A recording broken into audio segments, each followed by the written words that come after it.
Salam Bapak Ibu semua yang dikasihi oleh Tuhan Yesus Kristus. Hari ini hari Kamis tanggal 23 Oktober 2025, renungan kita berjudul Yesus Imam Besar Kita.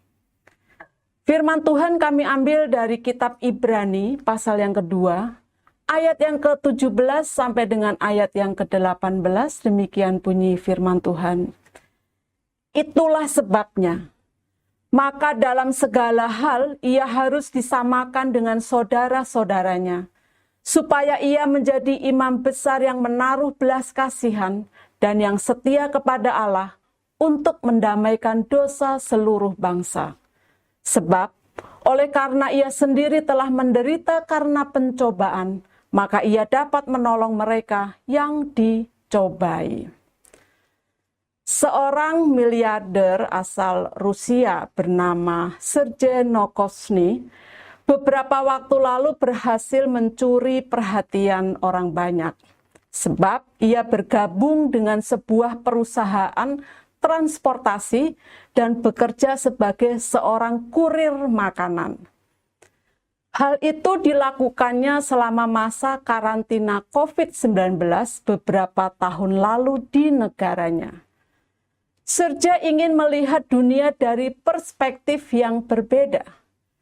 Sergei adalah seorang pengusaha sukses di bidang konsultasi, tetapi ia memutuskan untuk mencoba sesuatu yang baru, walau hanya untuk sementara.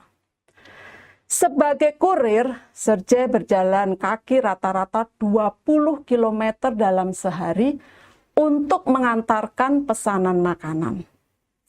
Ia hanya menghasilkan sekitar 13 sampai 20 US dollar atau sekitar 212.000 sampai 327.000 per hari. Padahal bisnis konsultasinya bisa menghasilkan sekitar 2 juta dolar per tahun atau sekitar 32,7 miliar rupiah. Bedanya satu pekerjaan memberinya kekayaan, sementara yang lain memberinya pengalaman. Meskipun penghasilan dari pekerjaan barunya ini jauh lebih kecil, Sergei mengaku menikmatinya. Pekerjaan ini tidak hanya membantunya tetap aktif secara fisik, tetapi juga membukakan matanya terhadap sisi lain kehidupan yang jarang ia perhatikan sebelumnya.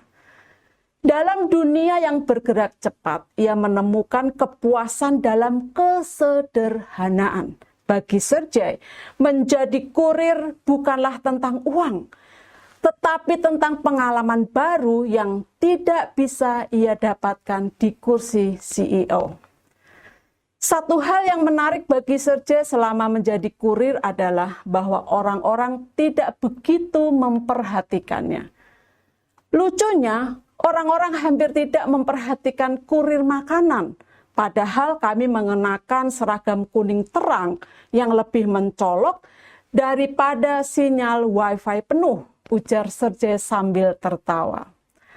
Orang-orang dari kelas atas, orang kaya, para pejabat, atau tokoh-tokoh populer, banyak yang rela turun level menjadi bagian dari masyarakat kelas rendah dan menjalani hidup yang begitu sederhana. Ada yang hanya untuk sementara seperti Sergei, ada juga yang sifatnya permanen.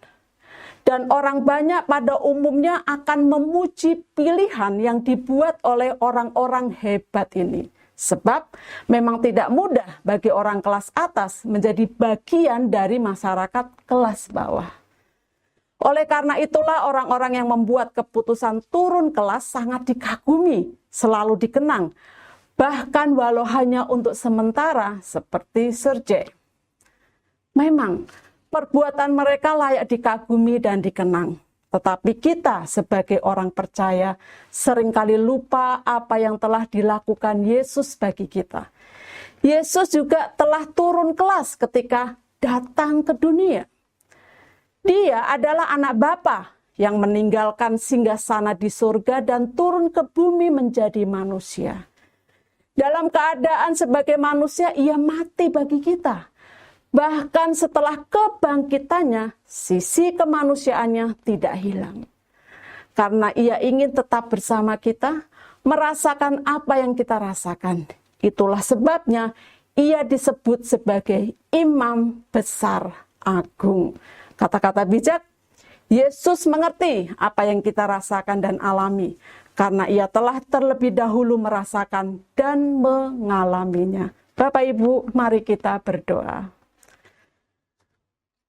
Bapa, aku bersyukur karena aku punya Yesus sebagai Imam Besar Agung yang mengerti apa yang kurasakan dan kualami.